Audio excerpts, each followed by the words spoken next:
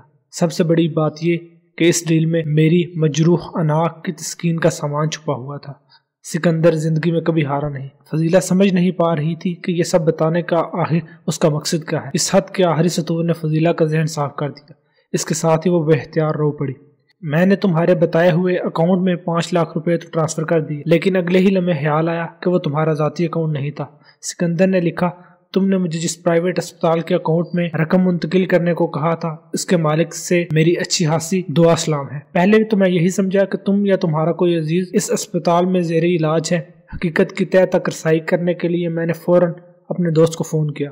میرے دوست نے اپنے اسپتال کے ایڈمنسٹریٹر سے معلومات حاصل کرنے کے بعد مجھے جو بتایا، اسے سن کر میں اپنے اندر مر گیا۔ تم نے جس مقصد کے تحت اپنے امیج، اپنی ذات اور اپنے اصولوں کو بیچ ڈالنے کا فیصلہ کیا تھا وہ میرے جیسے عیاش طبع انسان کے منہ پر ایک جوتا تھا۔ بس میں نے تمہارے لیے خط لکھا اور طبیعت کی خرابی کا بہانہ کر کے گھر چلا گیا۔ فضیلہ، تم فضیلت تاب ہو، میں کبھی تم سے نگاہ نہیں ملا سکوں گا، اگر ہو سکے تو مجھے معاف کر دینا۔